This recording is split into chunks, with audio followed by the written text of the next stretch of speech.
once, and then I could do it again. Don't know what to do, means animal cruise. Whenever I'm whipping the lane, just do what I say or work on the way. Oh yeah, yo, got a 10. All right, what's up, guys? Another episode of the Brooklyn Boxing Podcast. I'm here with Dylan Lipari, owner of SUPERARE Fight Shop in Manhattan and LA as well. Yep. Hey guys, how are you?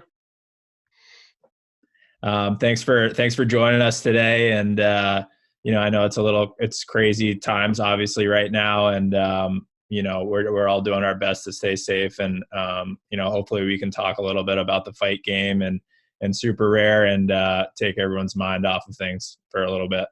That would be my pleasure. Awesome, man. So, yeah, I mean, I've been a fan of SUPERARE, obviously following you guys on Instagram and checking out your shop. So it's awesome to sort of talk to you, and I'm excited to dive into the history of the shop and some of the inspirations behind your gear. But first, I just kind of I was curious on my own about sort of the beginnings of the shop and sort of your vision for it starting out, because I know you were in the retail business beforehand, and you made the move into sort of this fight world and making gear that was cool for fight fans to wear. I know you'd mentioned in some other interviews moving away from like the Affliction style gear that has its negative connotations, but I just wanted you to jump into that. Oh, sure, man. So I'd love to take all the credit for that. However, the credit goes to my brother, who started this whole thing by himself about 11 years ago now, originally as East Coast MMA. And the original store is on Long Island in Rockville Center.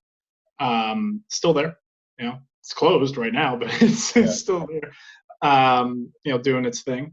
I came aboard with another business partner about almost 6 years ago now, before we opened up in the Lower East Side, which was our second location.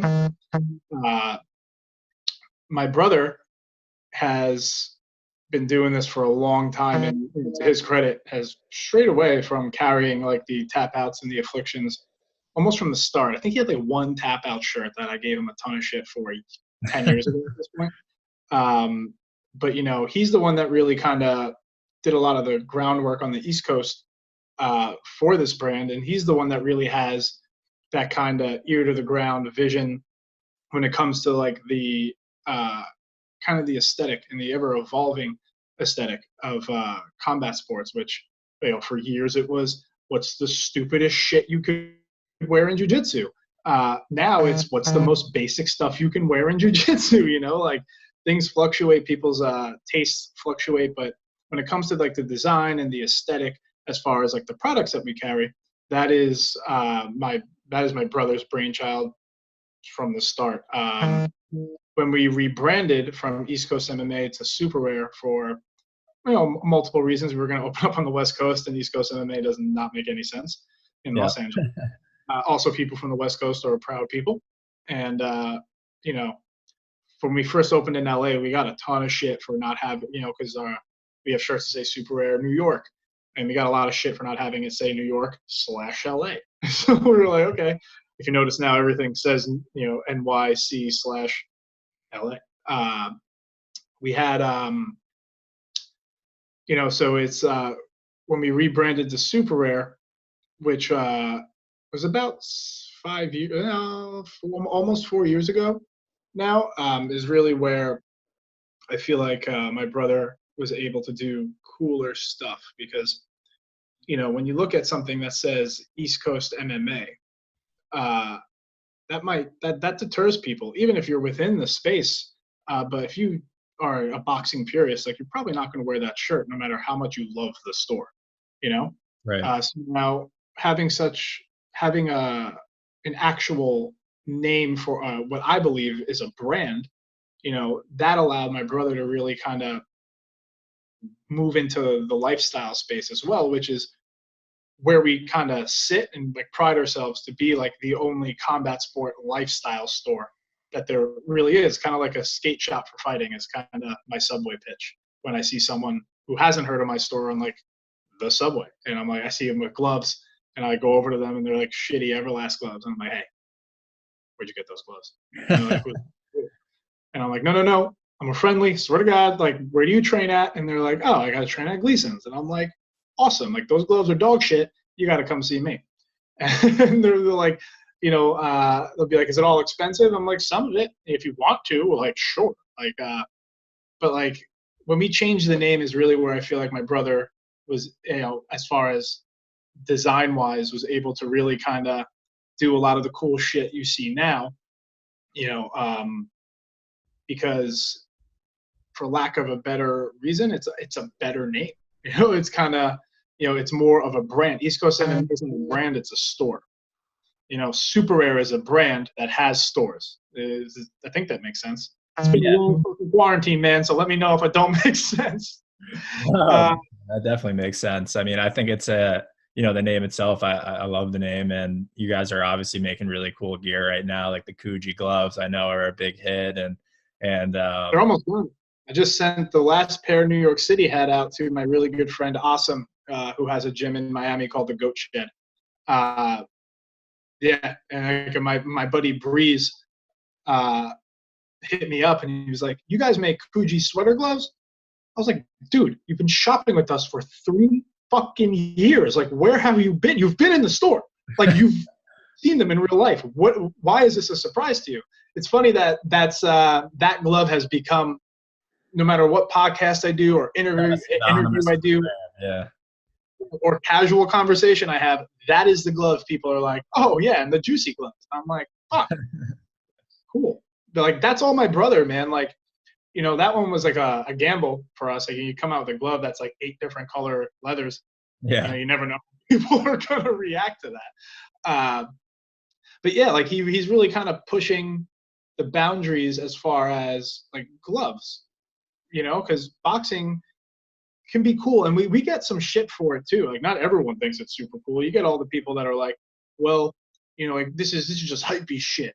It's also really good quality and super functional. So like, why not get something with a little, that suits your personality better, that's also as structurally good as any top of the line glove, and for oftentimes less money, because we don't charge an arm and a leg for our products.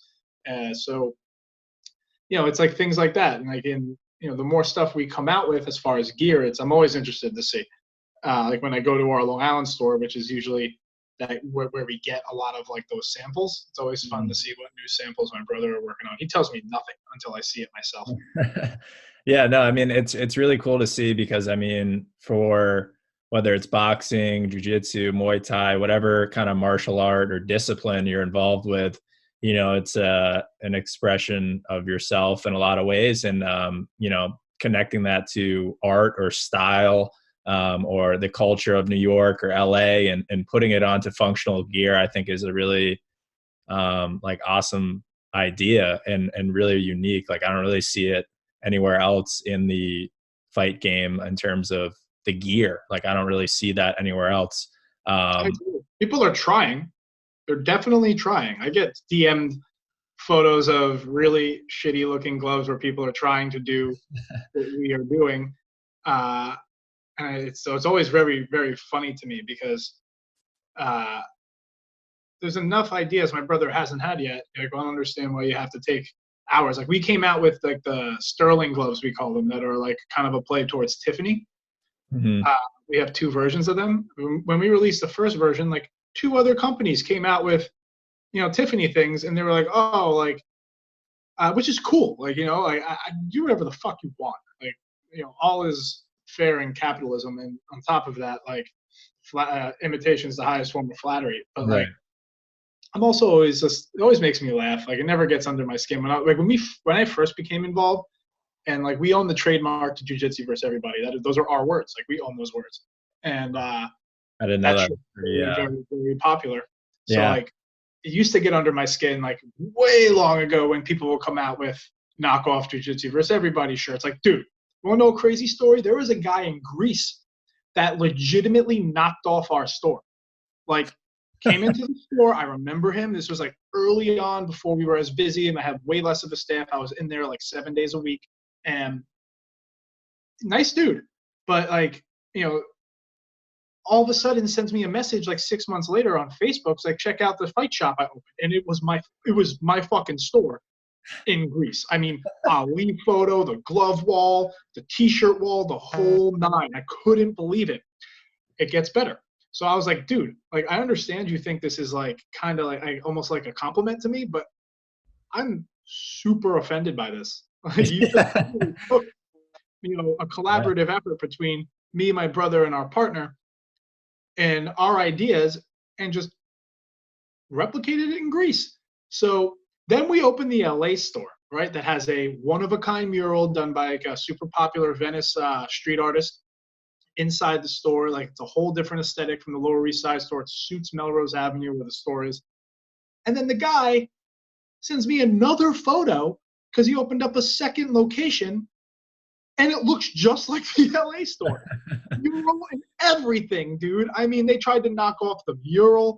Wow. You know, I had a buddy of mine in Greece go in there and send me photos of what he had, and he was like knocking off the jiu-jitsu versus everybody, down to the colorway of like limited edition runs we did of like hats. It was mind-boggling. It's like, that was the last time I let something like that. I sent him a message and I was like, dude, like, again, like, what part?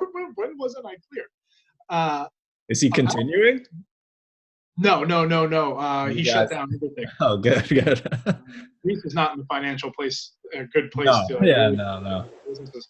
But like, yeah. So it's like, it's cool when my brother pushes, like, kind of pushes the boundaries when it comes to that stuff, and it does well. And now I kind of think it's cool when people knock it off, because I'm like, oh, people are knocking off my brother's designs. That's kind of cool. I mean, if people weren't knocking them off, and I guess they weren't cool. You know, I don't know. Right. It's it's always fun to see when we release something, who's going to come out with something similar. Yeah, that's awesome. That's awesome, man.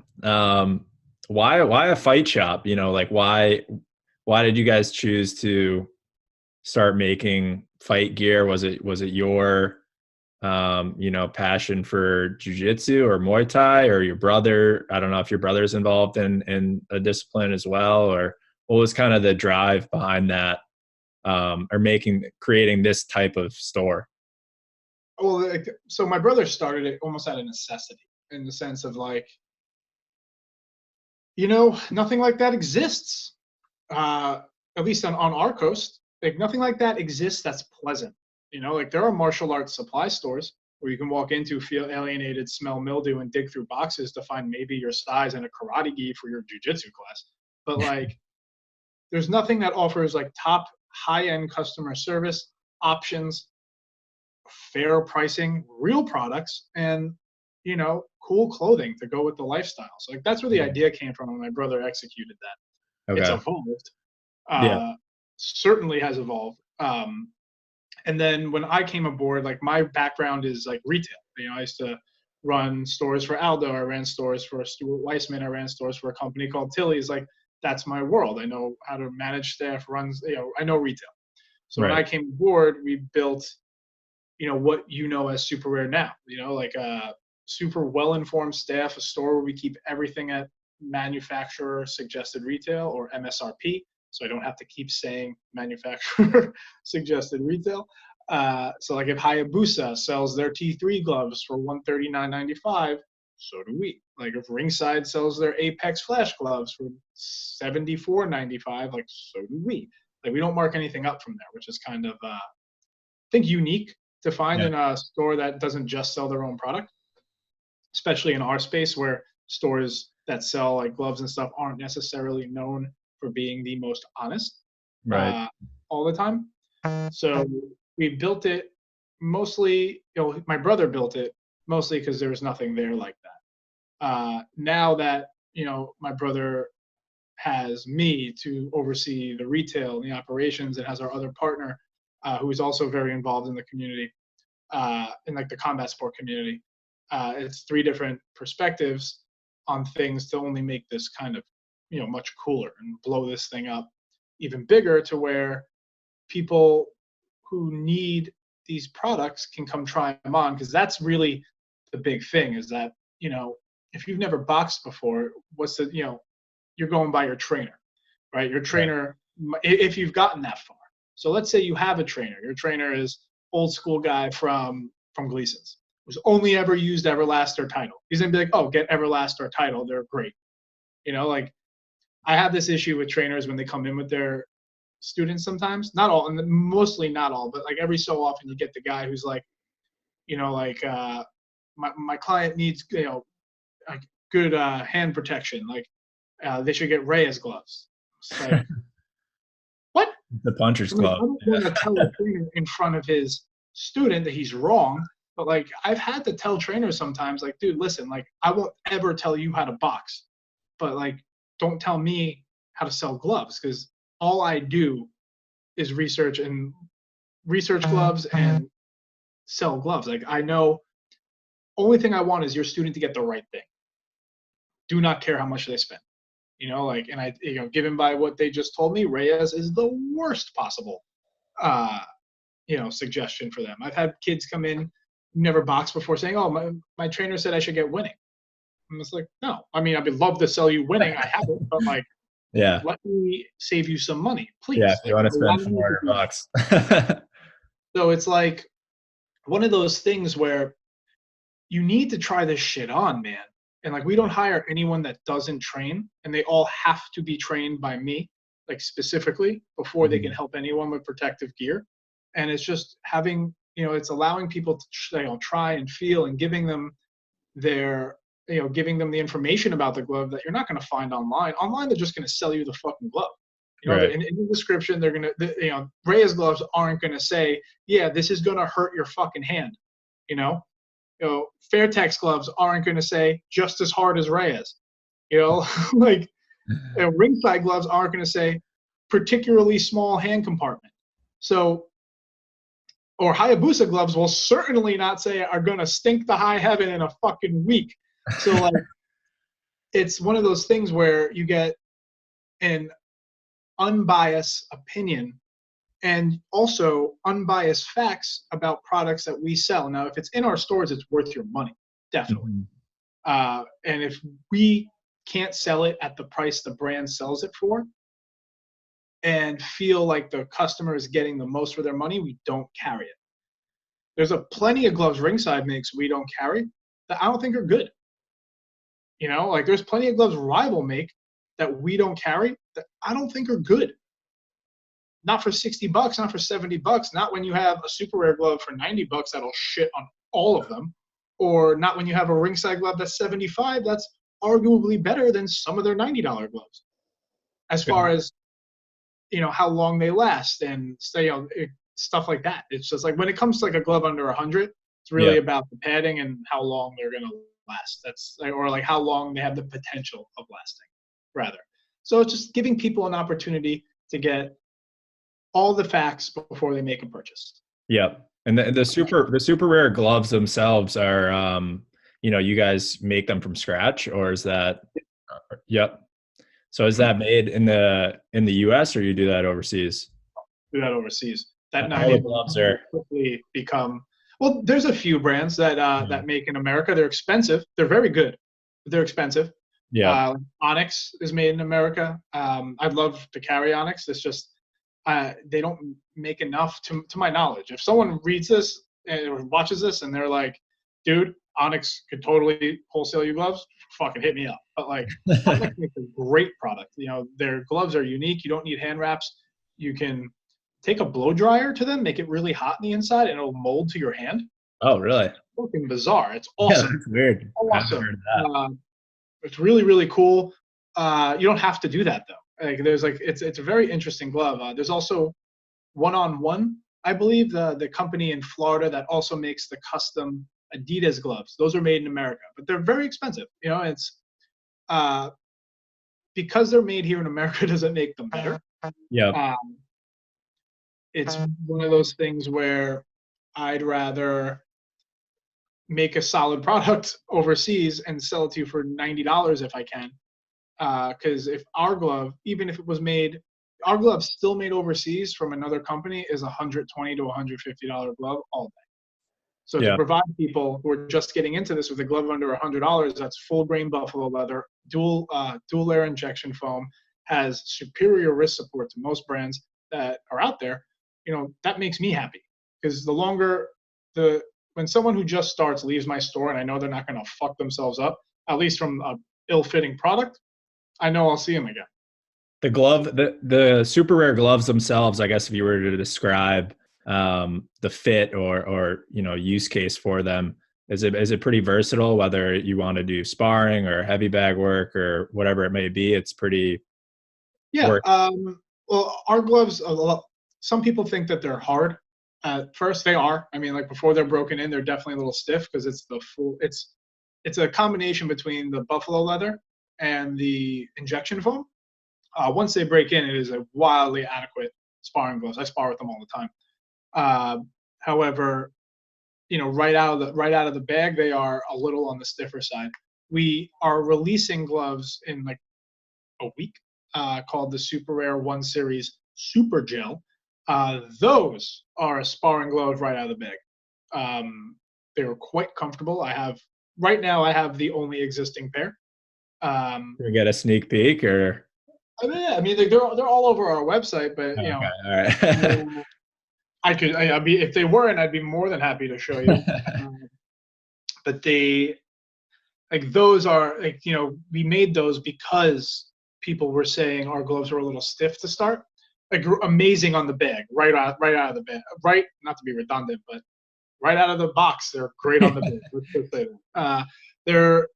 They're wonderful. They protect the hell out of your hands.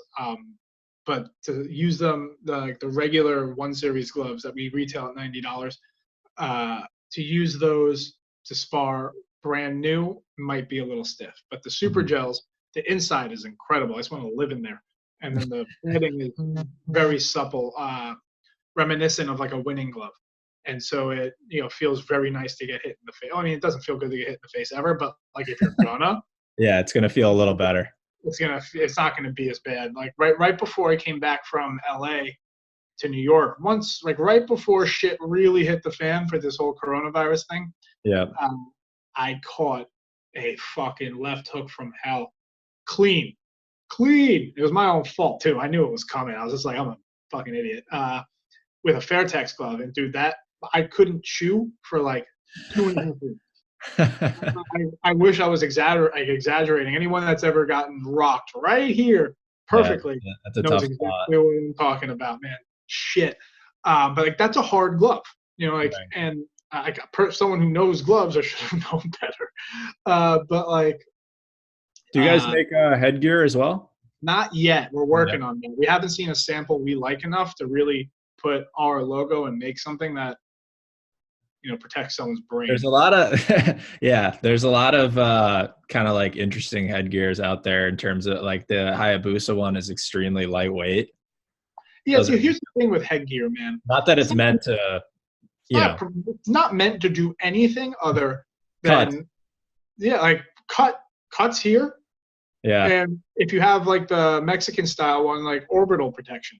Yeah. But by no means, no headgear on earth is going to prevent you from getting a concussion. No. The bar headgear is your best shot, not breaking your nose.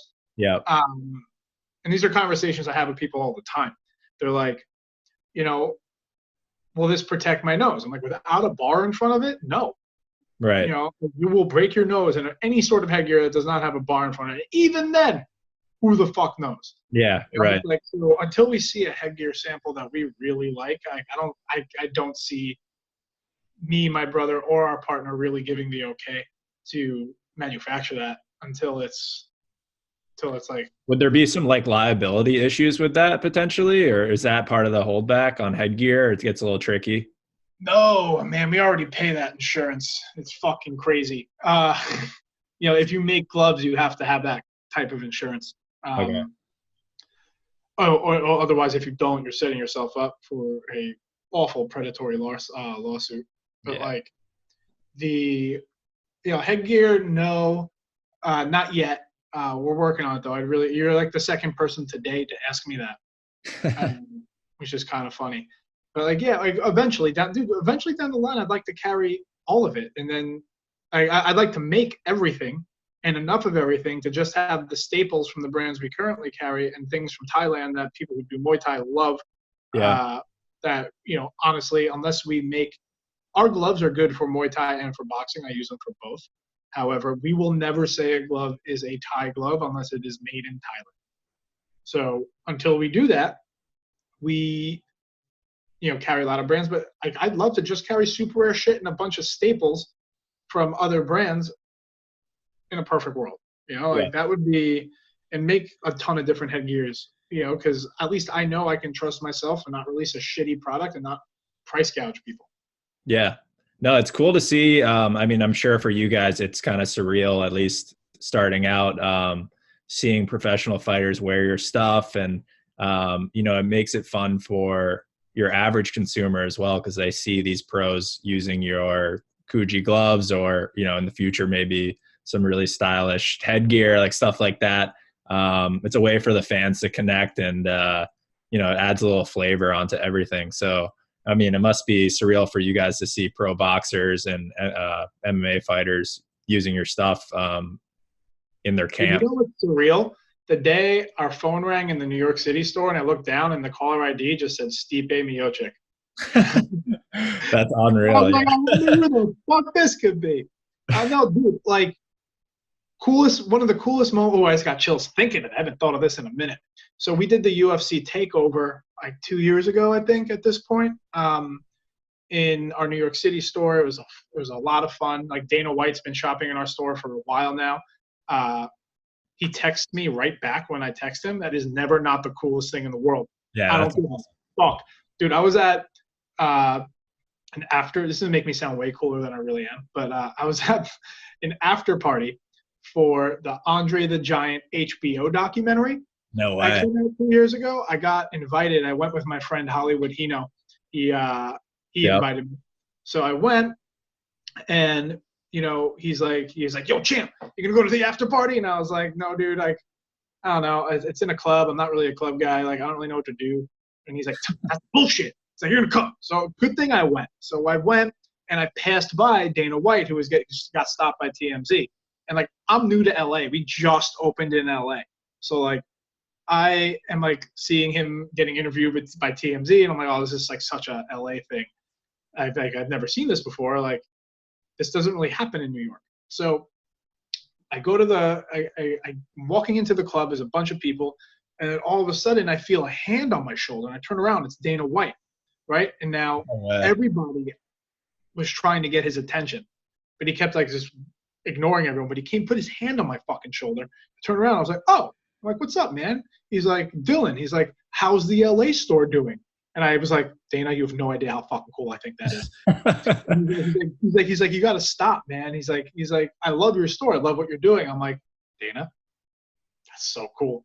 And I was like, I'm surprised you recognize me, because I just shaved my beard, which was like down to here, like for as long as I've known him. It was like in here. So I just shaved my beard, and he's like, oh, dude, he's like, I can pick you out. Us bald guys got to stick together. And I was like, oh, this is true. So then he gave me his phone number, because he goes, they film looking for a fight in our New York City store. A lot of people don't know this because we got edited out.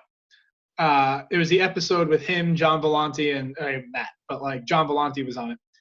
And it was a lot of fun. It was like, John's been shopping in our Long Island store for fucking ever. I love that man. He is my spirit animal. Same thing with Matt. Matt's been sending us business forever, man. And Weidman too, I'd imagine, right? Oh yeah, dude. Weidman was our first customer. If I remember this correctly from Zach, Weidman walked in before we were even open. That's awesome.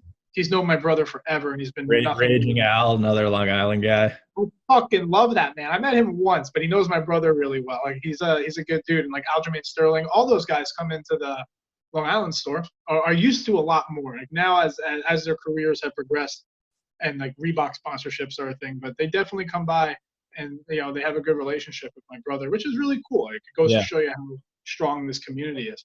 But like, Dana, when I told him he got edited out, he was like, what? And he's like, the whole point of that episode was to go to your store. And I was like, I don't know, man, maybe we're too ugly. I don't know. So then he gave me his phone number and told me he owes me a favor and to text him and not to be a pussy and to text him every Monday and remind him, which is something I did for, at this point, 2 years. No shit. But he gets right back to, dude, he fucking responds this to me. And I'm like, that's so fucking cool. Hey, Oh, man. God.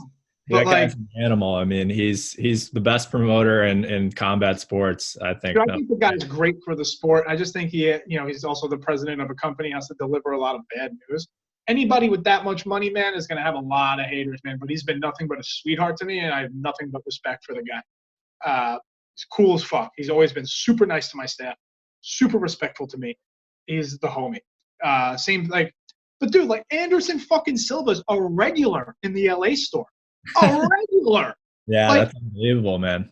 Every time, and he loves our shin guards. He only wears super rare shin guards now. And he's like, I love this store. It's so great. And I'm like, dude, I fucking love you, man. But like, it's really cool. But what I was going to say before was one of the coolest moments ever was we got invited to go to Henzo's on 30th Street at like 11 p.m. when DC was going to fight Derek Lewis at MSG. Yeah. My buddy Chris Camacho is his strength coach. And he was like, come. And I was like, okay. So me and our partner Pat went, and DC came up to me and Pat and was like, you guys own SUPERARE. And we were like, yeah. And he was like, I really like what you guys are doing. He's like, you guys are changing the game. And I was like, thanks, man. It's just really cool, man. It's my favorite when customers get to be a part of it. Yeah. Like when Dana White came in the film looking for a fight, dude, we were slammed. Like we had like 30 people in the store already, let alone Dana, Matt, John, and like a 15-person camera crew. So like on top of that. So it's cool when, Anderson Silva's in the store in LA and customers get to like say hello. It's cool when Stipe randomly shows up when he's in New York and customers get to say hello. Like that's what's cool to me. Like we get a lot of celebrities also. I never recognize them. I'm really bad at that. And to me, I think it's awesome. When I get tagged in something and someone's like, did you see Kevin Hart using your gloves? And I'm like, now I have. Like that's always super cool. People always ask me, how much do you pay these people to wear it? I'm like, they pay me. They buy it and then they wear it. I don't know what to do. It's just organically cool. So that's a win for you guys. You don't have to. Yeah, it's to be, or if you pay for it, people know, man. Like, right. People aren't dumb. Like, people are dumb, but people aren't dumb. They know when it's an ad. Like they know when people talk about the human. Like an awesome dude. He modeled we did a collaboration with the brand Dope. He did that for us. Website, right? Yeah. Yeah. Dude, want to fucking die laughing. Like Hypebeast picked it up, and like one of the comments on the bottom was like, "Oh, you think they would have picked a more in shape model?" And like right below that was like, "Dude, the kid's like a fucking WBC champion. What the fuck is wrong with you?" He's just like a world-class fighter. So yeah, he's also a sweetheart of a human. Like Chris Van Heerden, out of the same gym, amazing human being. But I've met like Jarrell Miller. Polarizing as he might be, one of my favorite people on earth. I love that man. Yeah, Brooklyn guy. Super Brooklyn guy. I'm looking forward to his comeback. I was talking about that on one of my last episodes that just came out actually with this former undefeated heavyweight, Joe Macys from Buffalo, New York. He's been retired for a little while now. He's like 46 years old, but he was we were chatting a little bit about Jarrell Miller and how much potential he has. I hope he can make a comeback. Obviously, he had some big mistakes with the PEDs and all that, but it'd be interesting if he can insert himself back into the heavyweight mix. Yeah, that broke my heart, man. When I got that text message from a former employee of our LA store, I was flying home from LA to go to that fight. It broke my heart. But it's not every boxer, but that's just like one consistency that I've noticed is we get a lot of high-end professional MMA athletes. Yeah. We don't get as many high-end professional boxing athletes. And I think that is because of the community aspect that surrounds MMA and the martial art aspect of it versus the sport of Western boxing. Not a knock on boxing. Fucking love it. And everyone I know who does box is a lovely human being. However, sometimes you do get, we'll get an email like, such and such boxer is fighting this and he wants 10 grand to have your logo on his shorts. I'm like, no. Yeah. I want to support them, but like, no. Hold on. I just named 3 guys who I said were, and my buddy fucking Frank Galarza. He's the homie too, man. One of the nicest guys on earth. Hopefully he's going to be fighting again sometime soon. He said he was thinking of it. But like, yeah, I mean, it's just a different, it's a different community. It's a different mindset in the boxing community. Let me put it that way.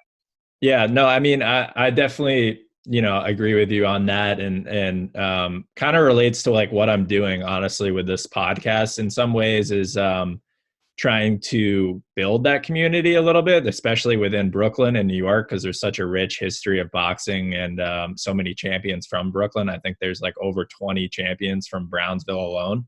So yeah, there's so much history and talent and so many untold stories that I'm trying to get out of New York and Brooklyn really specifically to try to connect the dots here, because I do think that there is, like you mentioned, it is missing a little bit the community sense of things. I mean, MMA certainly has a great network. I don't know if that's because relating back to the promotional thing at the end of the day, like everything's kind of under one roof with the UFC, whereas boxing, everything's, for pay-per-view boxing, that's its detriment, man. That's what kills it. It's like, dude, I work in this industry and I have such a hard time following it.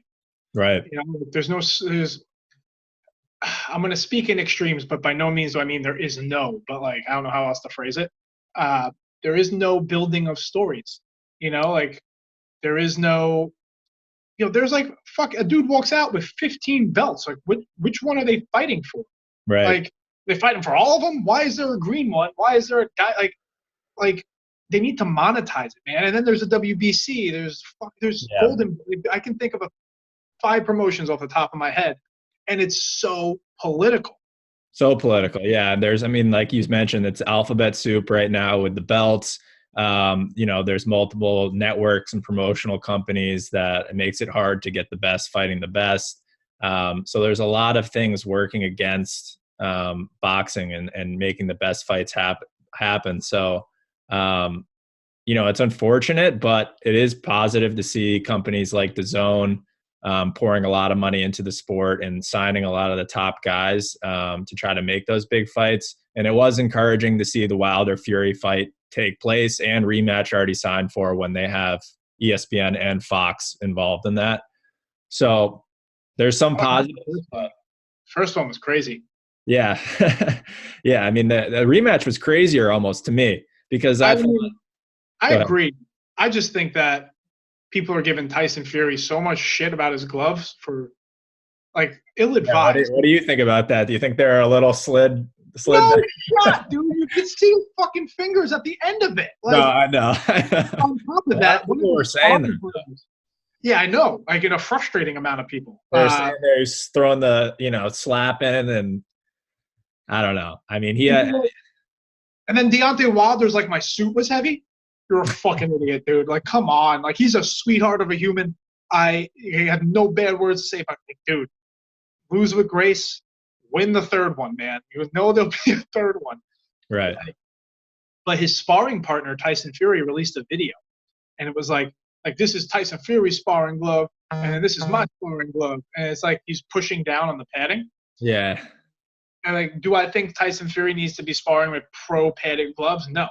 But like, there was no resistance. It's because it was a pro-padded glove, not because they removed padding from it. It's because it's padded differently. And then he was like pushing on a 16-ounce ringside that had like a lot of resistance. That's a fucking sparring glove. Like, no shit. Right. World star, you get a bunch of people that think they know boxing, or at least they think they know gloves, and like, oh, Tyson Fury's taking padding out of his gloves. Like, no, that's like a 12-ounce pro-padded glove. There's like no padding in there. Right. It's like it's different. It's like way different. So I don't know. I think Tyson Fury just knocked him out. I think he came in like an animal. Oh my God. I mean, I think the biggest thing with Tyson Fury was him switching gyms. Obviously, his body was different than it was in the first matchup, but him going over to the Kronk gym and working with Sugar Hill, who's from, Emmanuel Stewart, probably the greatest trainer ever, and kind of implementing that Kronk style of coming forward and putting his weight on him, leaning on him, and really, taking away his right hand. I didn't think it was going to be possible. I thought Fury was full of shit when he was talking about, I'm going to march right forward and knock this guy out. I was like, no way, you're going to dance and just try to box the shit out of him. But he did it. He did exactly what he said he was going to do. And that's why the second fight to me, it was like, I couldn't believe what I was watching. Tyson Fury deserves all the credit. He switched up his style and he had the balls to march forward against probably, maybe the most devastating puncher of all time. Yeah, that right hand is scary. Yeah, I love the first one, man, just to watch Tyson Fury box. He fucking outboxed Deontay Wilder for 10 whole rounds and then got rocked in the other 2 rounds. To watch him get up like the Undertaker in real life, dude. Oh, yeah. Oh, shit. I jumped out of my seat. I was like, what? It's like a movie. Yeah, it's like a movie. It was that was insane. But like, if they built the thing is that I feel like the boxing industry just assumes that everyone knows what's happening.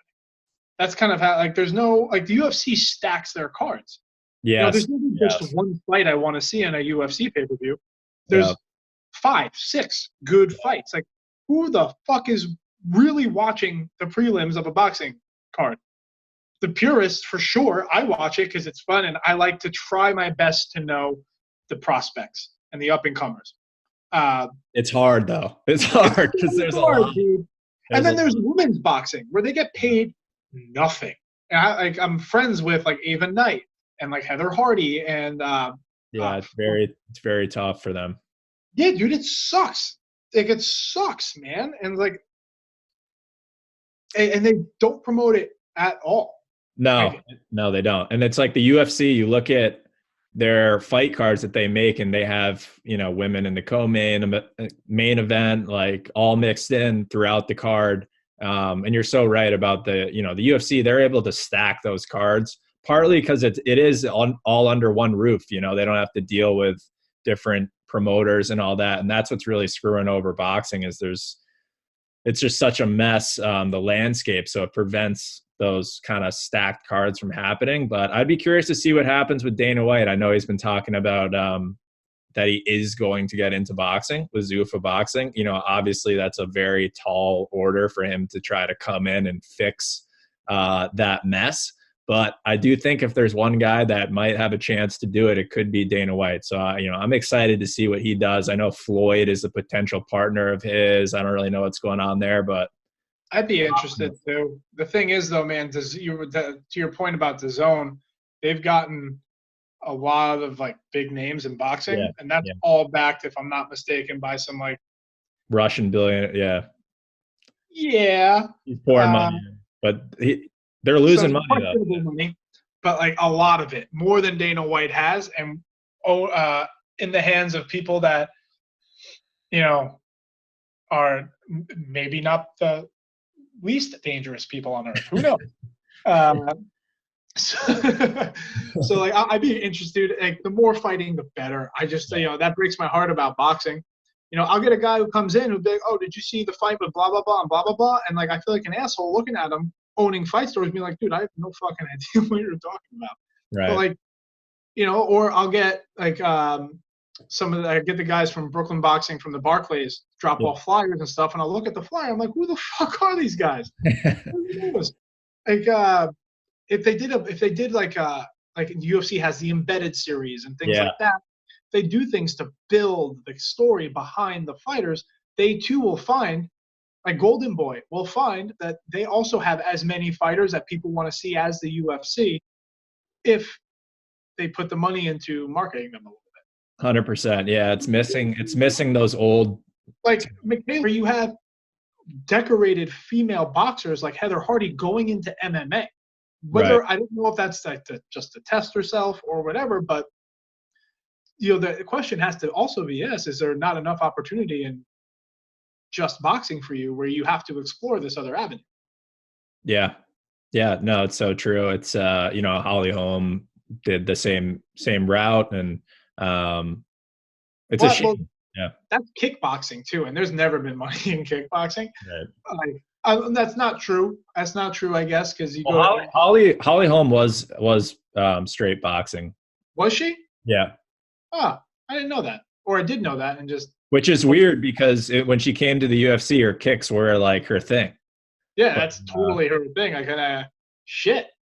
Like it's just, that's so interesting to me, man. It's just like if you just marketed, someone like Michaela, for instance, right? Like who's watching boxing? I'd to err on the side of to be conservative rather. 80% male watching it. Yeah. Put Michaela up there and just promote her a little bit. You might catch the attention of some of the more casual fans. Like I just don't understand. Yeah. It's just it's kind of just like it doesn't make sense to me. And it's just like I pride that we have so many female clients who come to my store who just box for a workout or box because it's a hobby that they love. They want to learn a new skill. Like that's super cool to me. So like there's definitely women who are interested in these things.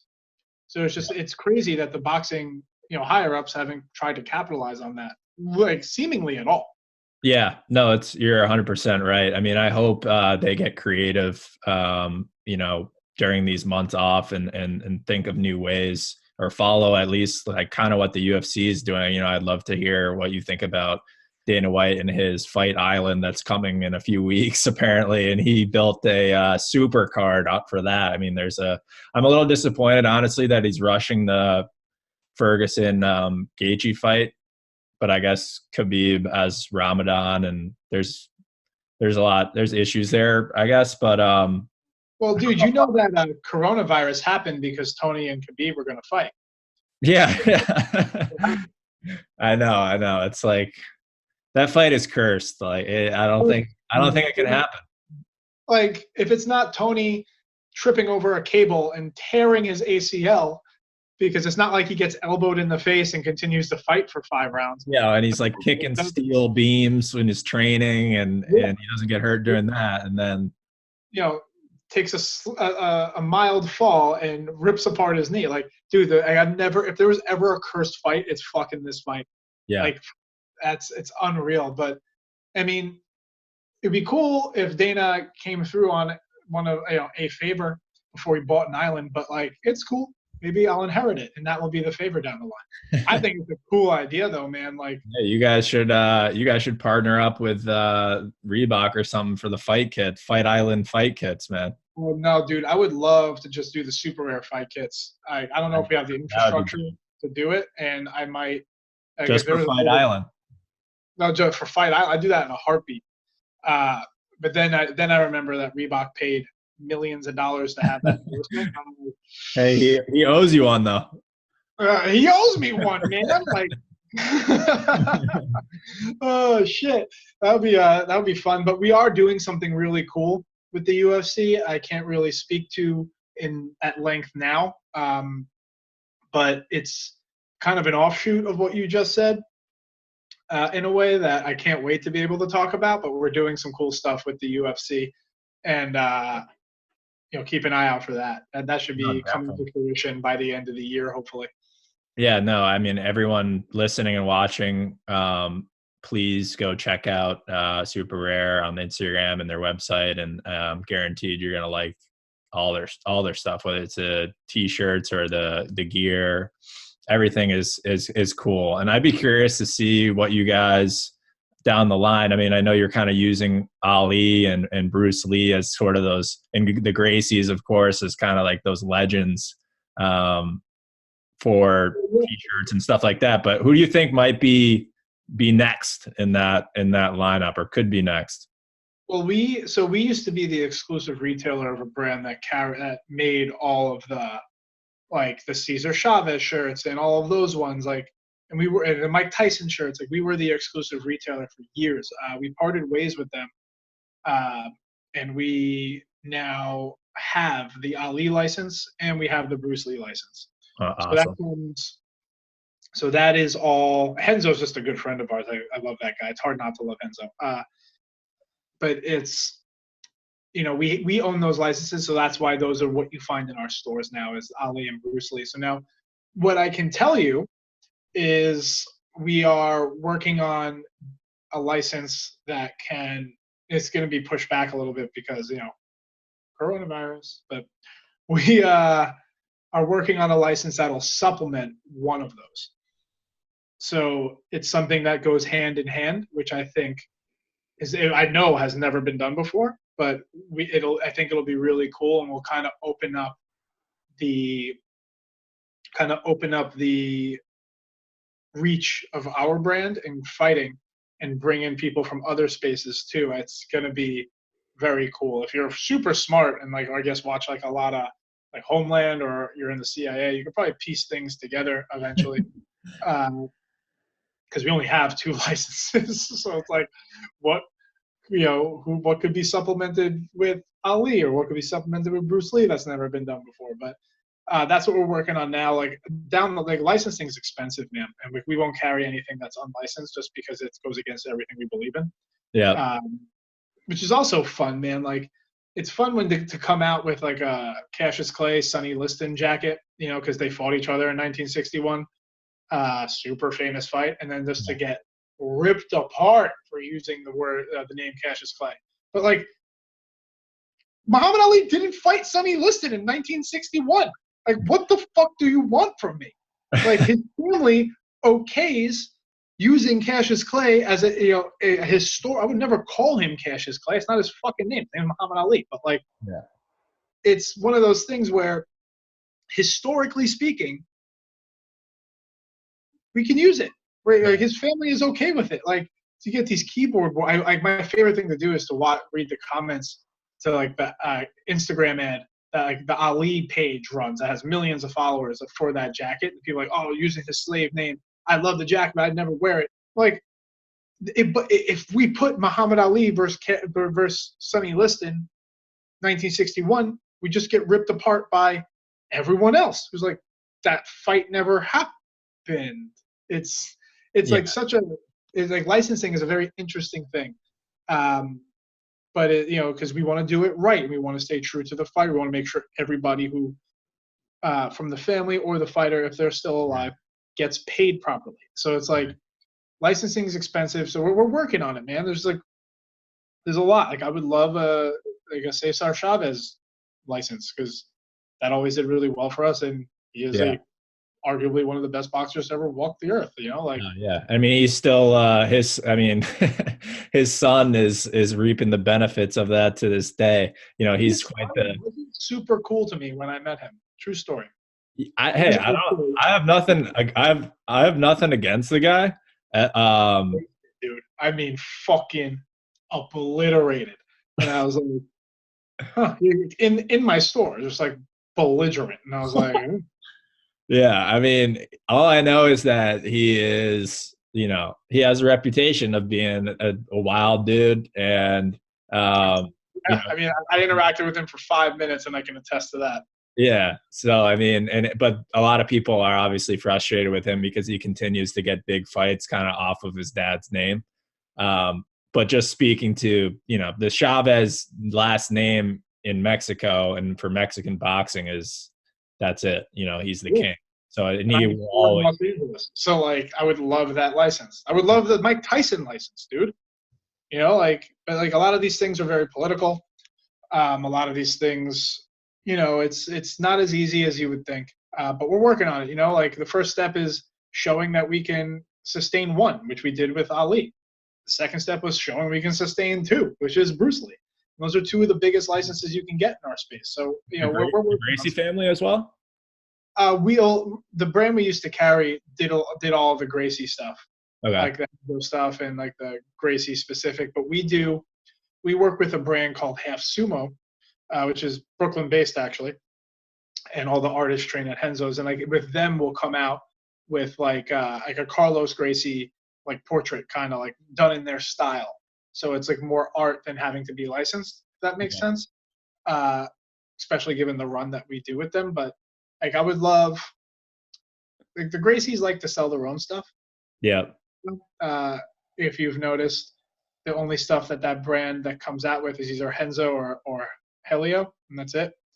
Otherwise, the Gracies have their own set of politics within their family, it seems. It's very jujitsu, and like that wouldn't be my first one. Like I would do something with Henzo in a fucking heartbeat because I love that man. I just he's just a good dude to be around. But do you train with him a lot, or did you start out training?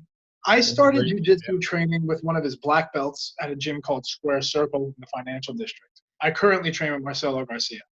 How many years in are you? 6. Oh, wow. 6.5 now. Fuck. Explains all my shoulder, back, and knee pains. Yes, but I do jiu-jitsu with Marcelo Garcia. That's awesome. That must be. So. Yeah, I mean, you're learning from the Gracie, which is they're legends. So I mean, training there too. I mean, do you do Nogi or with the gi always, or both? Or I do both. Yeah. I prefer Nogi because I'm not like a huge dude. I'm 150 pounds. So it's like, in a gi, if I'm rolling with a guy who's 180 pounds,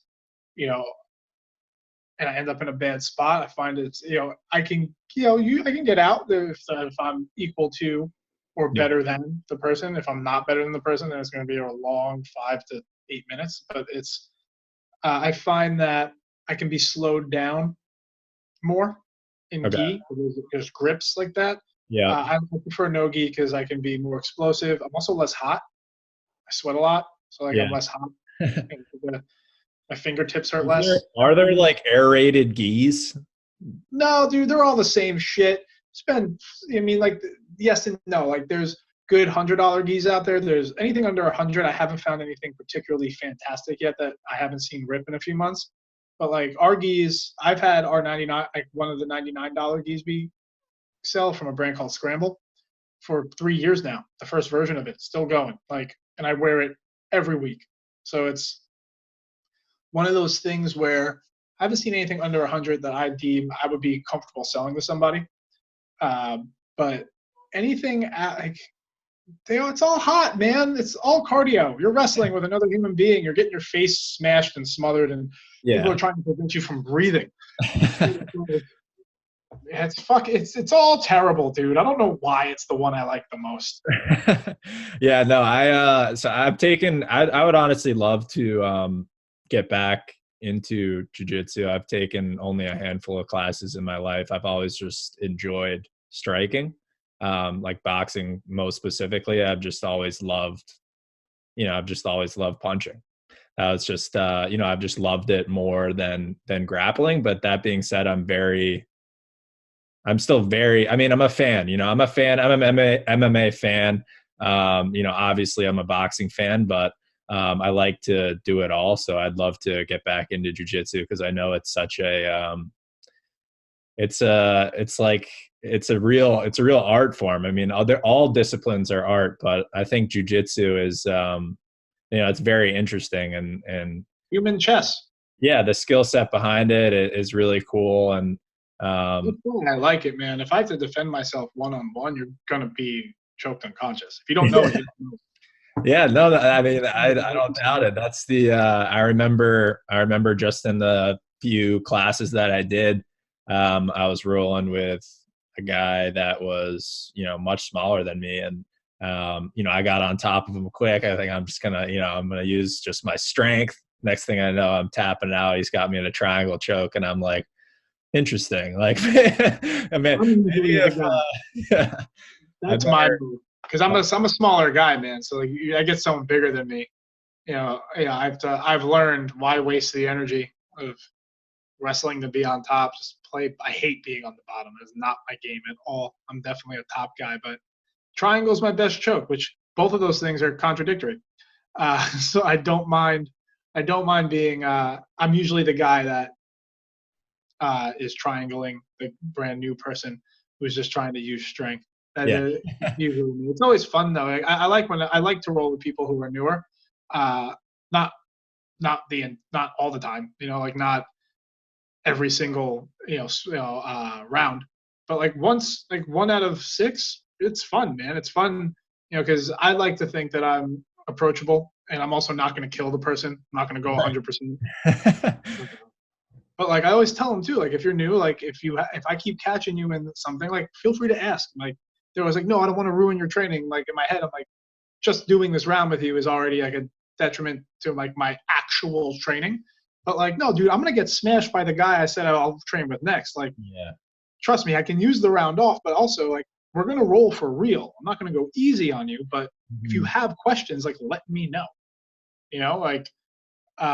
Which is always nice. Like I like, because I've been there. I wish someone did that for me. No, I just dove right the fuck in and then got annihilated for the first 2 years.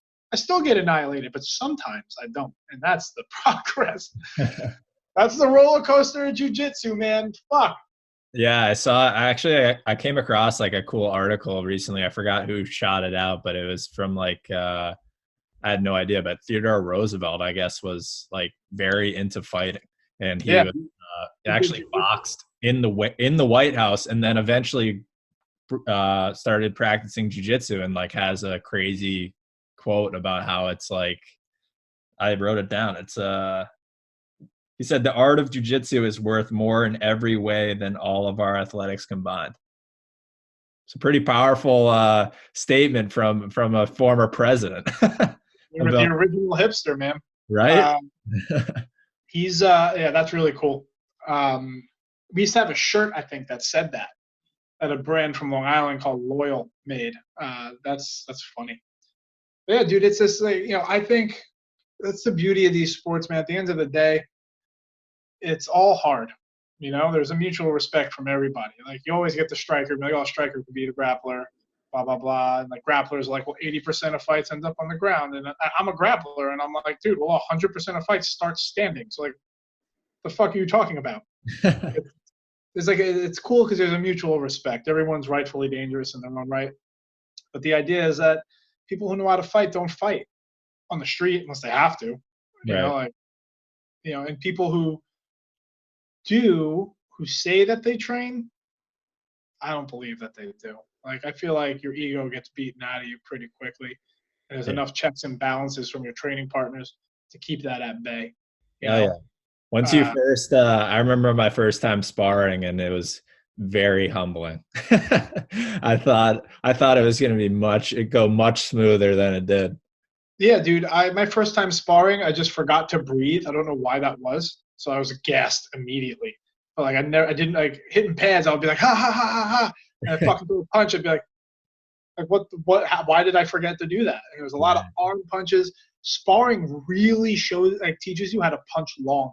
Right. That's one thing. Like really pull the opposite shoulder back and really get length out of your jab and really get length. I'll never forget when I first connected flush with someone on a jab where I really extended and like didn't just like paw it out there or like just arm it. I'll never forget that. And ever since then, I'm like, that's how every jab needs to be forever. I don't know why. Then you realize how close you really need to be to do a thumb up hook. Distance is control, or knowing your distance in a fight is an amazing skill. Like that's what I really appreciate most. Obviously, defensively, I think that's incredible in itself to be good defensively in a fist fight. But knowing the distance and being a master of distance, as elite boxers are, is something that goes unnoticed by the casual fan, and it's really an incredible skill set. Yeah, dude, to be able to get out of the way of a punch just enough to still stay within your own range to counter that punch is harder than almost learning how to punch. In fact, it's harder than learning how to punch. Like learning how to go towards a punch to slip it is terrifying. That is a steep learning curve, man. You Yeah. know, like you're gonna eat a few on the way, until you get good at it. And even then, you're only good at it with that person. Everyone else is different. This shit's so hard. That's why I love it. Right. Like if I don't tap multiple times while I'm training, I'm not training with the right people. If I don't get caught at least once, like I'm not sparring with the right people, man. That's what it is. Like it only makes you better. Hurts. My girlfriend does not understand. She's like, "Why do you do this to yourself?" I'm like, Something's a little off, but whatever. you can't chew right. I'm like, what the fuck is wrong with you? You're an adult. No, it's awesome, man. I mean, I could talk all day about fighting with you, and it's really, I talk a lot, but I understand if we need to wrap up. no, yeah, 6:30. Almost. Shit. yeah, no, I appreciate you taking the time. I had a lot of fun, and I want everyone to check out SUPERARE. I don't know if you guys if you want to shout out, exactly where to follow you guys or what you guys got, yeah, sure. Website, all that. Instagram is at SUPERARE Shop, and then the website is superareshop.com. And if anyone who watches this has any questions, feel free. You can send them to SUPERARE, our Instagram there. You can hit me up. I get significantly less messages than SUPERARE does, and that's Dylan SUPERARE. That's DYLAN SUPERARE. If you have any questions about the store or just life in general, like, I don't know, fucking hit me up. I don't care. But definitely follow us. We don't just carry our own product. We're very curated. We carry everything else from the brands that are worth your money. The more we can spread just the gospel of combat sports and how actually good it is for the general populace, the better. So help me do that, people. Yeah, keep spreading the gospel, man. We appreciate it. Thanks, dude. You too.